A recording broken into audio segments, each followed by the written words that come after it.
Hey everyone, this is Prof Sales, and I'm coming to you with a Tuesday video, which is not normal for our channel. But I thought I'd come on just for a few minutes. It's not going to be a long show, and this is a live show as well. So if you want to join in and you see the notification, that's awesome.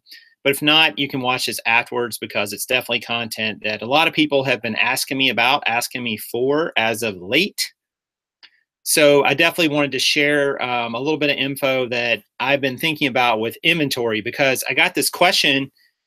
I guess I got this question maybe a few weeks ago, and I was asking for topics, and somebody said, "Hey, how do I move my inventory if I need to move things from one place in my inventory to another place because of space or consolidation or whatever?" And I've actually been moving my inventory as of late. I've been consolidating some of my jeans down. And the reason for that is because in about a year and a half from now, Kaaren and I plan to have some adventures, going cross country and so on. And so our eBay footprint in terms of how big our amount of items and storages has to be smaller. So I'm trying to shrink that down some now over the next year and a half. And I thought this is the time to start, like to start now, not wait till, a year and a half from now when it's too late. So hopefully you guys can hear me okay in the chat. And like I said, I'm only going to be on for probably maybe 10 minutes or so. This is not going to be a long video. And, I think it'll move inventory. So I wanted to show you something. So this rack behind me, probably see it pretty well here, is my 700 rack. I don't know if you can see this says A745. And this rack would normally hold 42 pair of jeans on each shelf, and there's 5 shelves, so that's 210 pair of jeans if it was maxed out. But I've kind of sold down some jeans over the last couple months, so I realized I could pretty much get rid of this rack and consolidate them into my other racks. And one thing I've been doing is I'm going to tilt the camera down. You can see these are some bins I have that store other types of items that are not really jeans, like shirts and shorts and pants and things like that. So I wanted to have those up on shelves so they weren't on the floor. I had them stacked on the floor, and it was really inconvenient because they would be stacked really high, and then if you needed the one on the bottom, you had to move all the ones on the top, and that's obviously not ideal. But what I started doing was I started moving all these jeans that were on this fixture front and back to the other 5 fixtures that are in this room. And when I got to here, I realized I didn't really need to move these 2 shelves worth because I had enough room for my 5 bins. But eventually as these sell down, this whole thing will be empty. So this kind of fits in with what I'm talking about, paring down my physical eBay inventory presence.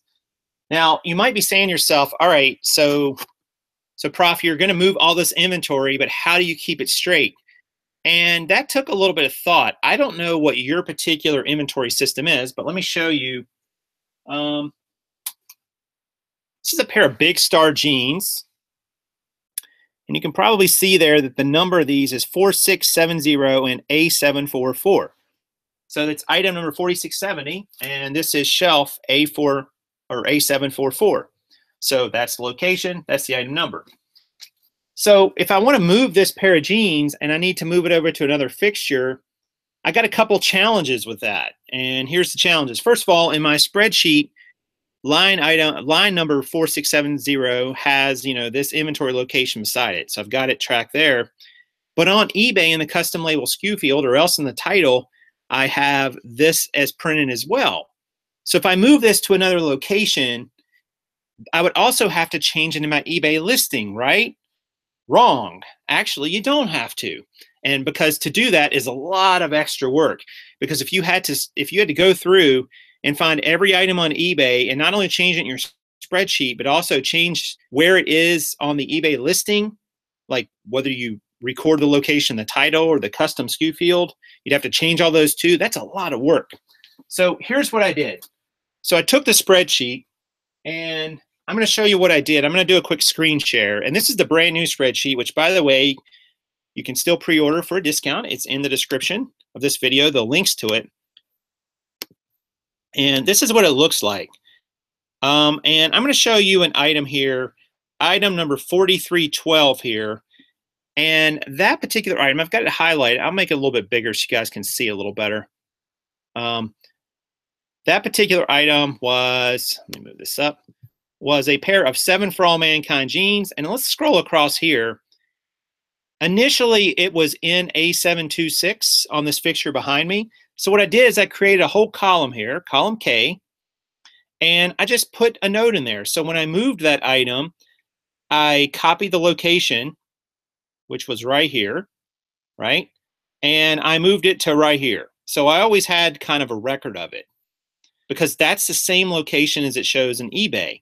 And then when I moved it to the new location, which was A256, I put that as a new location. Now, this particular field actually keeps, the spreadsheet keeps track of whether you have spots open or not, and it'll tell you if you don't have any location. Now, I was physically looking at it at the moment that I did this, but so I knew that there was a spot, but it also keeps track of it.